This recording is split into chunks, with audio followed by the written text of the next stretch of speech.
ಕೇಳ್ತೀರಾ question?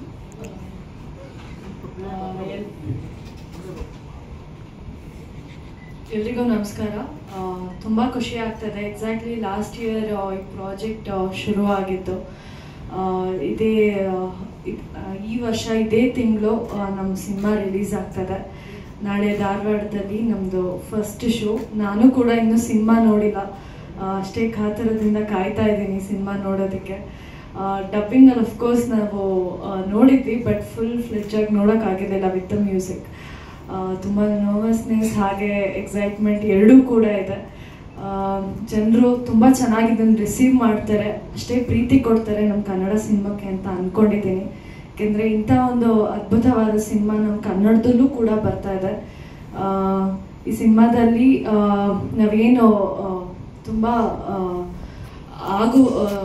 Commercial ಮೂವೀಸಲ್ಲಿ ನೋಡೋ ಥರ ಏನು ಸಿನಿಮಾ ಲವ್ ಸ್ಟೋರಿ ನೋಡ್ತೀವೋ ಅದಕ್ಕೆ ಕಂಪ್ಲೀಟ್ಲಿ ಆಪೋಸಿಟ್ ಆಗಿ ಒಂದು ಪ್ರತಿಯೊಬ್ಬರು ರಿಯಲ್ ಲೈಫಲ್ಲಿ ನಡೆಯೋವಂಥ ಒಂದು ಸ್ಟೋರಿ ಇಟ್ಕೊಂಡು ಒಬ್ಬೊಬ್ರಿಗೂ ಅದು ಈಸಿಯಾಗಿ ಕನೆಕ್ಟ್ ಆಗೋ ಥರ ಒಂದು ಸಿನಿಮಾ ಮಾಡಿದ್ದಾರೆ ನಮ್ಮ ಡೈರೆಕ್ಟರು. ಸೊ ಎಲ್ರಿಗೂ ಇಷ್ಟ ಆಗುತ್ತೆ ಅಂತ ಅಂದ್ಕೊಂಡಿದ್ದೀನಿ. ನಿಮ್ಮ ಪ್ರೀತಿ ಹಾಗೆ ಆಶೀರ್ವಾದ ನಮ್ಮ ಚಿತ್ರದ ಮೇಲೆ ಇರಲಿ ಅಂತ ಕೇಳ್ಕೊತೀನಿ. Thank you.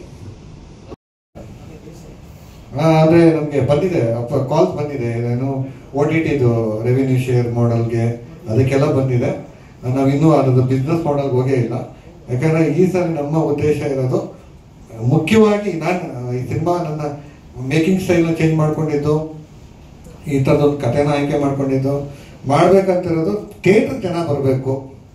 ಸೊ ನಾವು ರಿಕವರಿನ ಅಲ್ಲಿಂದನೇ ಸ್ಟಾರ್ಟ್ ಮಾಡಬೇಕು ಫಸ್ಟ್. ಅದಾದಮೇಲೆ ಉಳಿದಿದ್ದು ಏನು ಸಿಗುತ್ತೋ, OTT ಸಿಗುತ್ತಾ, ಸ್ಯಾಟಲೈಟ್ ಸಿಗುತ್ತಾ, ಅದೆಲ್ಲ ಆಮೇಲೆ. ಯಾಕಂತಂದರೆ ಅದನ್ನು ನಂಬ್ಕೊಂಡು ಆಡಿಯನ್ಸ್ನ ಇಗ್ನೋರ್ ಮಾಡಿದ್ರೆ ನಾವು ನೆಕ್ಸ್ಟ್ ಸಿನಿಮಾ ಮಾಡೋಕ್ಕಾಗಲ್ಲ ಅಂತ. ನಾವು ಫಸ್ಟ್ ಜನಗಳು ನಂಬ್ಕೊಳ್ಳೋಣ, ಅವ್ರು ಎಷ್ಟು ಕೊಡ್ತಾರೋ ಪ್ರೀತಿ, ಅದು ಎಷ್ಟು ನಮಗೆ ಸಕ್ಸಸ್ ಸಿಗುತ್ತೋ ಅದನ್ನು ಫಸ್ಟ್ ನಾವು ಒಂದು ಬ್ಯಾಂಕ್ ಮಾಡ್ಕೊಳ್ಳೋಣ. ಅಂದರೆ ಡಿಕ್ರಿಯೇಷನ್ನು ದೇವರಾಜರು ಅಲ್ಲಿ ಆ ಪ್ರೊಡಕ್ಷನಲ್ಲಿ ಅವರು ಡೈರೆಕ್ಟರ್ ಮನ್ಸಲ್ಲಿ ಮಾಡ್ತಾರೋ, ವೀರೋ ಮಾಡ್ತಾರೋ, ಇನ್ಯಾರೇ ಮಾಡಲಿ ಆ ಸಿನಿಮಾಗಳಿಗೆ ಒಂದು ಆಡಿಯನ್ಸ್ ಅಂತ ಒಂದು ಬ್ಯಾಂಕ್ ಆಗಬೇಕು. ಸೊ ಆ ಬ್ಯಾಂಕ್ ಆದರೆ ಅಲ್ಲಿಗೊಂದು ಅಷ್ಟು ಜನ ಬರ್ತದೆ. ಈಗ ಎಕ್ಸಾಂಪಲ್ ನಿಮಗೆ ಇಂಟರ್ನ್ಯಾಷನಲ್ ಪ್ರೊಡಕ್ಷನ್ ಹೌಸ್ ಆಗ್ಬೋದು, ಇಂಡಿಯನಲ್ಲಿ ಹಿಂದಿಯಲ್ಲಿ ಆಗ್ಬೋದು, ತೆಲುಗಲ್ಲಿ ಆಗ್ಬೋದು, ಆ ಪ್ರೊಡಕ್ಷನ್ ಹೌಸ್ ನೋಡಿ ಥಿಯೇಟ್ರಿಗೆ ಹೋಗುವಂಥ ಜನ ಇದಾರಲ್ಲ. ಸೊ ಆ ಥರದೊಂದು ಬ್ಯಾಂಕು ಡಿಕ್ರಿಯೇಷನ್ ಆಗಬೇಕು ಅನ್ನೋದು ನಮ್ಮದು. ಸೊ ಫಸ್ಟ್ ಅವ್ರು ಬಂದು ಅವ್ರ ಜನ ಮಾತಾಡಿ ಜನಗಳಿಗೆ ಹೇಳಿದ್ರೆ, ನೋಡಪ್ಪ ಈ ಥರ ಈ ಬ್ಯಾನರ್ ಸಿನಿಮಾ ಬರುತ್ತೆ ಅಂತಂದರೆ ಈ ಥರದೊಂದು ಲಿಮಿಟ್, ಅಂದರೆ ಈ ಥರದ ಒಂದು 100% ಗ್ಯಾರಂಟಿ ಇರುತ್ತೆ, ಒಂದು ಕತೆ ಗ್ಯಾರಂಟಿ ಇರುತ್ತೆ, ಒಂದು ಪ್ರೆಸೆಂಟೇಷನ್ ಗ್ಯಾರಂಟಿ ಇರುತ್ತೆ ಅನ್ನೋದು ಫಸ್ಟ್ ಕ್ರಿಯೇಟ್ ಆದರೆ ಆಟೋಮೆಟಿಕ್. ಯಾಕಂದರೆ ಇಲ್ಲಿ ಪ್ರೊಡಕ್ಷನ್ ಹೌಸಲ್ಲಿ ಡೈರೆಕ್ಟರ್ಗಳು ಚೇಂಜ್ ಆಗ್ಬೋದು, ಹೀರೋಗಳು ಚೇಂಜ್ ಆಗ್ಬೋದು, ಪ್ರೊಡಕ್ಷನ್ ಹೌಸ್ ಗಟ್ಟಿಯಾಗಿ ನಿಲ್ಕೋಬೇಕು. ಆ ಪ್ರೊಡಕ್ಷನ್ ಹೌಸ್ ಎಷ್ಟು ಕ್ವಾಲಿಟಿ, ಈಗ ನಮ್ಮ ಕನ್ನಡದಲ್ಲೇ ಹೊಂಬಾಳೆ ಇದೆ, KVN ಇದೆ, ಪರಂಬ ಇದೆ. ಸೊ ಆ ಥರ ಡಿಕ್ರಿಯೇಷನ್. ಯಾಕಂದರೆ 5 ಸಿನಿಮಾ ಕಂಟಿನ್ಯೂಸ್ ಆಗಿ ಮಾಡ್ತಾ ಇದ್ದೀವಿ ನಾವು. ವರ್ಷಕ್ಕೆ 2 ಸಿನಿಮಾ ಮಾಡಿದ್ರೆ ವರ್ಷಕ್ಕೆ 1 ಸಿನಿಮಾ ಅಂತೂ ಮಾಡ್ತಾನೆ ಇದ್ದೀವಿ. ಸೊ ಆ ಥರದ ಒಂದು ಬ್ರ್ಯಾಂಡ್ ಆಗಬೇಕು. ಆ ಬ್ರ್ಯಾಂಡಲ್ಲಿ ಈ ಥರದೊಂದು ಕ್ವಾಲಿಟಿ ಸಿನಿಮಾ ಬರಬೇಕು, ಅದು ಒಂದು ವೇದಿಕೆ ಆಗಬೇಕು. ಸೊ ಅದನ್ನು ಆರ್ಗ್ಯಾನಿಕ್ ಆಗಿ ಮಾಡೋಣ ಅಂತ.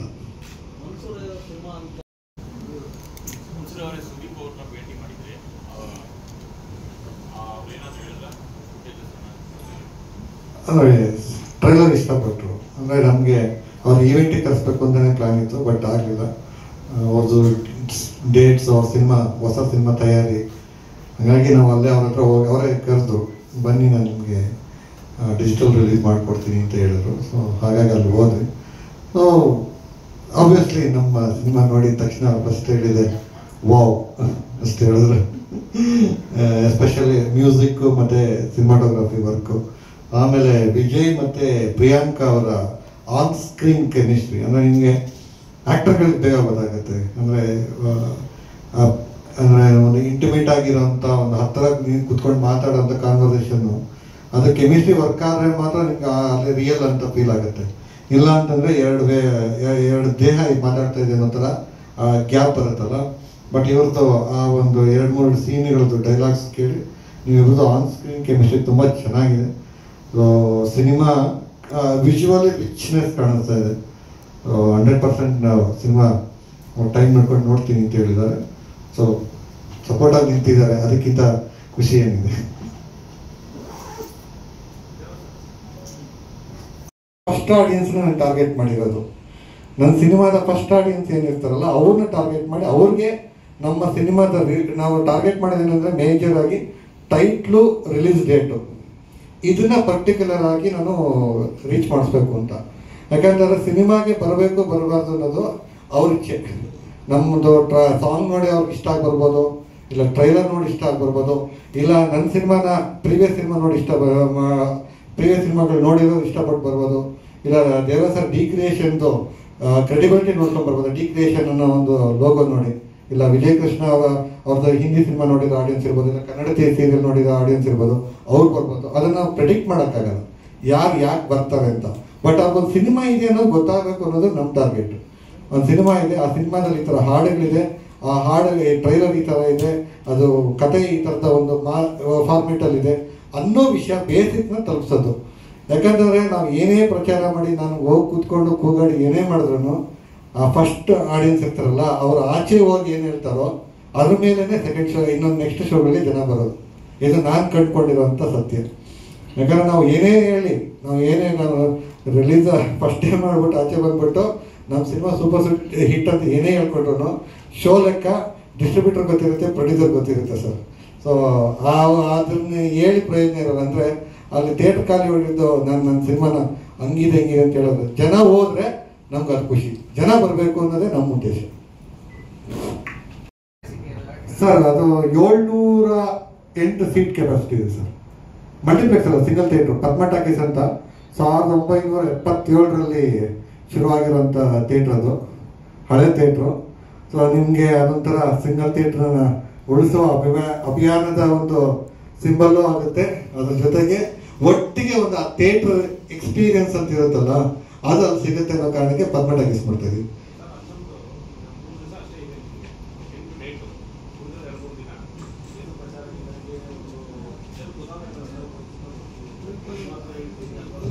ಸರ್. ಈ ಪ್ರಚಾರ ಅನ್ನೋದ್ರ ಬಗ್ಗೆ ನನಗೊಂದು ನನ್ನದೇ ಆದ ಒಂದು ಪರಿಕಲ್ಪನೆ ಇದೆ ಸರ್.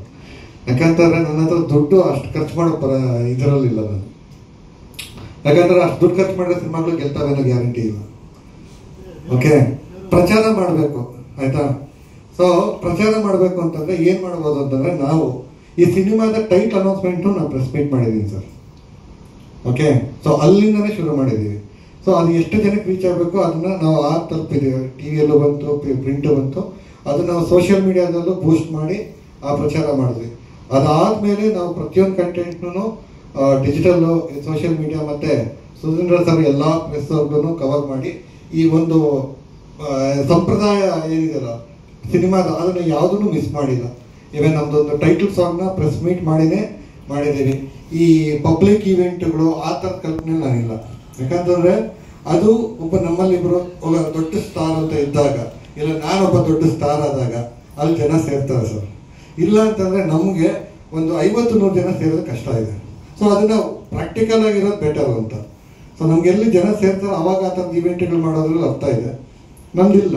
ಸೊ ನಮ್ಗೇನಂತಂದ್ರೆ ಎಸ್ಪೆಷಲಿ ನಮ್ಮ ಸಿನಿಮಾ ನೋಡೋದ್ರೆಲ್ಲೂ ಒಂದು ಬೇರೆ ಥರ ಕ್ಲಾಸ್ ಆಡಿಯನ್ಸ್ ಅಂತಲೇ ನಮ್ಮನ್ನ ಡಿವೈಡ್ ಮಾಡಿಬಿಟ್ಟಿದ್ದಾರೆ. ಸೊ ಅವ್ರಿಗೆ ಏನು ರೀಚ್ ಮಾಡಬೇಕೋ ಆ ರೀಚ್ ಮಾಡೋದಕ್ಕೆ ಎಲ್ಲ ಪ್ರಯತ್ನ ಮಾಡಿದ್ದೀವಿ. ಅದು ಎಷ್ಟು ಮಟ್ಟಿಗೆ ಆಗಿದೆ ಅನ್ನೋದು ಶುಕ್ರವಾರ ಬೆಳಗ್ಗೆ ಗೊತ್ತಾಗುತ್ತೆ.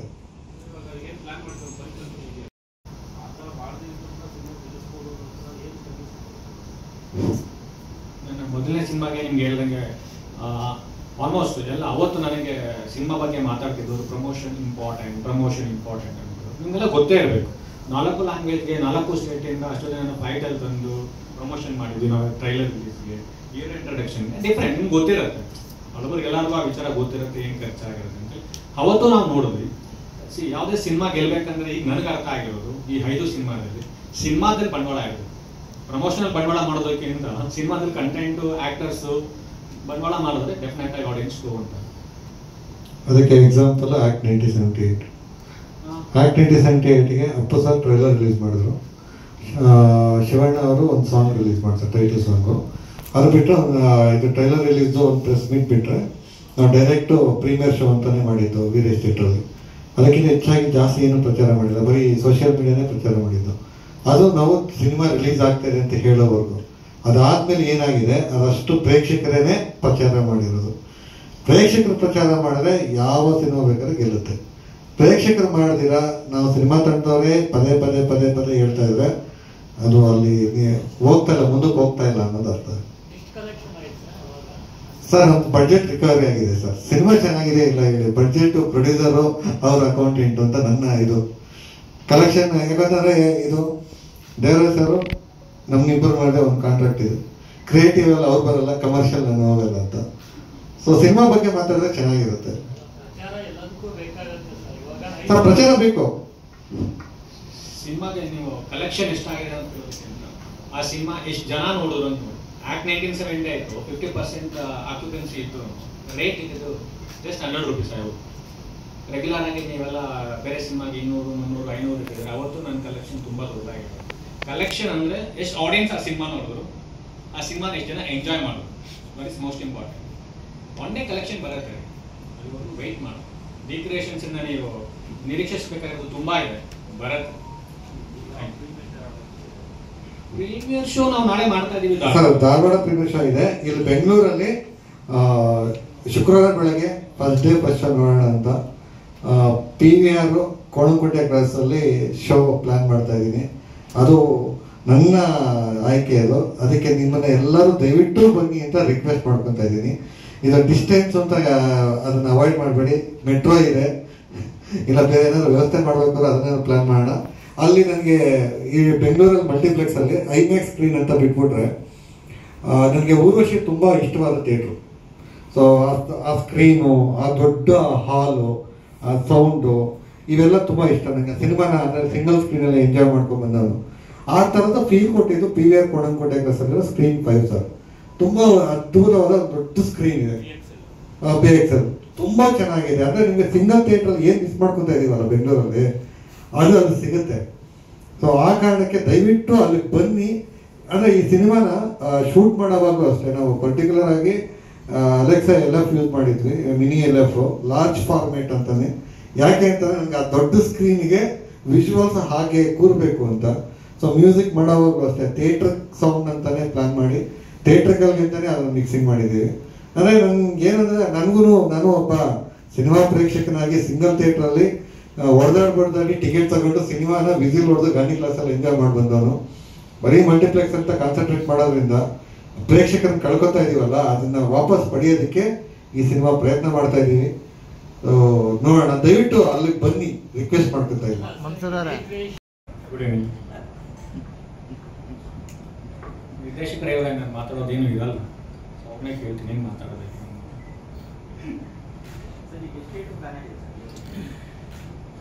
ಥಿಯೇಟರ್ ಜನನಿ ಡಿಸ್ಟ್ರಿಬ್ಯೂಟರ್ಸ್ ರವಿ ಅವರು ಮಾಡ್ತಾ ಇದ್ದಾರೆ.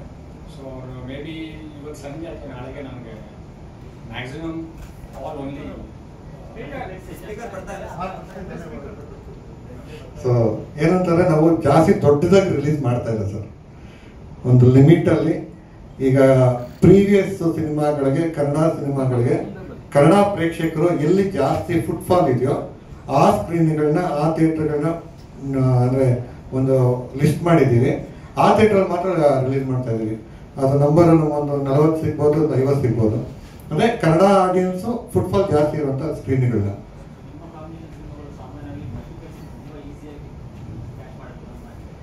ಅಲ್ಲ ಇಲ್ಲ ಸರ್, ಆ ಥರದ್ದೇನಿಲ್ಲ. ನಮ್ಮ ಮೊದಲನೇ ಸಿನಿಮಾ ಚಿತ್ರದುರ್ಗ, ರಾಯಚೂರಿಂದ ಹಿಡಿದು ಗುಲ್ಬರ್ಗಾದಿಂದ ಹಿಡಿದು ಬೆಳಗಾವಿಯಲ್ಲಿ ನಮ್ಮ ಸಿನಿಮಾ 40 ದಿವಸ ಓಡಿದೆ ಅನ್ನೋದು ನಮ್ಮಿಬ್ಬರ ಕಾಂಬಿನೇಷನ್ ಹೆಮ್ಮೆ. ಆಕ್ಟ್ 1978 ಮಂಗಳೂರಲ್ಲಿ 2 ತಿಂಗಳು ಓಡ್ತು ಕೋವಿಡ್ ಟೈಮಲ್ಲಿ.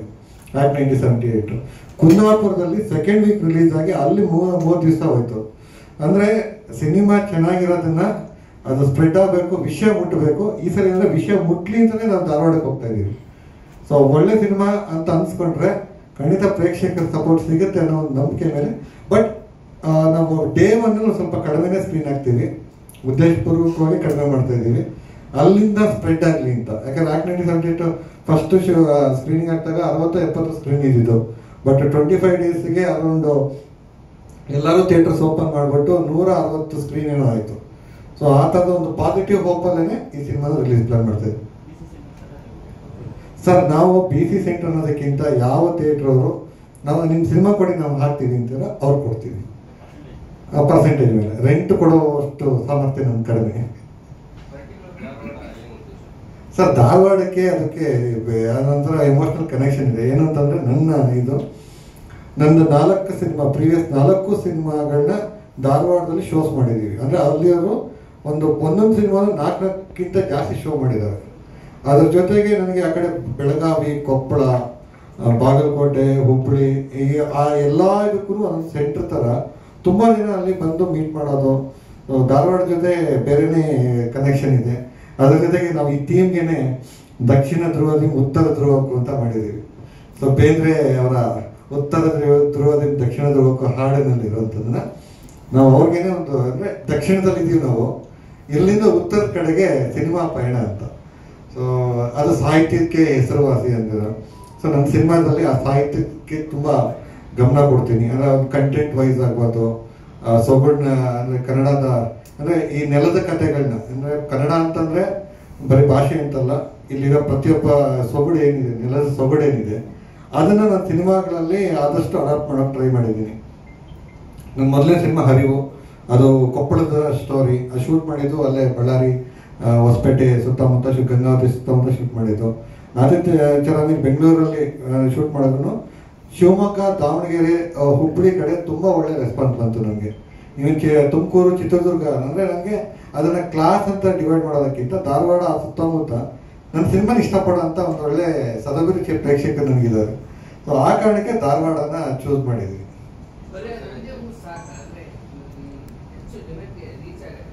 ಇಲ್ಲ ಅಂದರೆ ನಾವು ಅದೊಂದು ಸಿಂಪಾಲಿಕ್ ಆಗಿ ಮಾಡ್ತಾ ಇದೀವಿ ಸರ್. ಯಾಕೆಂತಂದ್ರೆ ನಾವು ಒಟ್ಟಿಗೆನೆ 10 ಶೋ ಮಾಡೋಂಥ ನೇಮ್ ಅಂಡ್ ಫೇಮ್ ನಮ್ಮಲ್ಲಿ ಯಾರಿಗೂ ಇಲ್ಲ. ಓಕೆ, ಈಗ ನಾನೇನಾದ್ರು ಸೂಪರ್ ಸ್ಟಾರ್ ಆಗಿದ್ದಿದ್ರೆ ಖಂಡಿತ 10 ಪ್ರೀಮಿಯರ್ ಶೋ ಮಾಡ್ತಾ ಇದ್ದೆ, 10 ಸೆಂಟರ್ ಥರ ಮಾಡಿ ಒಟ್ಟಿಗೆನೆ. ಬಟ್ ನನಗೆ ಅಷ್ಟು ಜನ ಫುಲ್ ಮಾಡೋ ಶಕ್ತಿ ಇದೆ ಅಂತ ನನಗೆ ಇನ್ನೂ ನಂಬಿಕೆ ಬಂದಿದ್ದೆ ಸರ್. ಖಂಡಿತ ಆ ಥರದ ಸಾಹಸನೂ ಮಾಡಿಬಿಡ್ತೀವಿ. ದೇವರ ಸರ್ ಅಂತ ನಿಂತಾಗ ಏನು ಬೇಕಾದ್ರೂ ಸಾಹಸ ಮಾಡ್ಬೋದು ಸರ್. ನಾಳೆ ಒಂದೇ ಶೋ ಸರ್, ಪದ್ಮ ಟಾಕೀಸ್ ಅಂತ. ಪದ್ಮ ಟಾಕೀಸಲ್ಲಿ ನಾವು 4 ಗಂಟೆಗೆ ಮಾಡ್ತಾ ಇದೀವಿ. ಅಂದರೆ ಪ್ರೀಮಿಯರ್ ಶೋ 7 ಗಂಟೆಗೆ ಇರುತ್ತಲ್ಲ, ಬಟ್ ನಾನು 4 ಗಂಟೆಗೆ ಏನು ಮಾಡ್ತಾ ಇದ್ದೀನಿ ಅಂದರೆ ಬಾಗಲಕೋಟೆಯಿಂದೆಲ್ಲ ಬರ್ತಾ ಇದ್ದಾರೆ, ಬಿಜಾಪುರದಿಂದ ಬರ್ತಾ ಇದ್ದಾರೆ, ಸಿನಿಮಾ ನೋಡೋಕ್ಕಿಂತಲೇ ಬರ್ತಾ ಇದ್ದಾರೆ, ಕೊಪ್ಪಳದಿಂದ ಬರ್ತಾ ಇದ್ದಾರೆ, ಹೊಸಪೇಟೆಯಿಂದ ಬರ್ತಾ ಇದ್ದಾರೆ. ನಮಗೇನು ಕನ್ಫರ್ಮೇಷನ್ ಒಂದು QR ಅಂದರೆ ನಾವು ಅದನ್ನ ಏನು ಮಾಡಿದ್ದೀವಿ ಅಂತಂದರೆ QR ಕೋಡ್ ಮಾಡಿ ಅದನ್ನು ಸೋಷಿಯಲ್ ಮೀಡಿಯಾ ಮತ್ತು ಧಾರವಾಡದಲ್ಲೆಲ್ಲ ಹಾಕಿದ್ವಿ. ಅಲ್ಲಿ ಹೋಗ್ಬಿಟ್ಟು ಅಲ್ಲೊಂದು ಸಣ್ಣ ಪ್ರೆಸ್ ಮೀಟ್ ಮಾಡಿ ಆ ಸುತ್ತಮುತ್ತ ವಿಷಯ ಮುಟ್ಟೋ ಥರ ಮಾಡಿದ್ವಿ. ಸೊ ಅದನ್ನ ನೋಡಿ ಇವತ್ತಿಗೆ ನಮಗೆ ಬಿಜಾಪುರ, ಬೆಳಗಾವಿ, ಈ ಕಡೆ ಶಿರಸಿ, ಹುಬ್ಬಳ್ಳಿ, ದಾವಣಗೆರೆ, ಸೊ ಇಷ್ಟು ಊರುಗಳಿಂದ ಸಿನಿಮಾ ನೋಡೋಕ್ಕೆ ಅಂತಾನೆ ಬರ್ತಾ ಇದ್ದಾರೆ.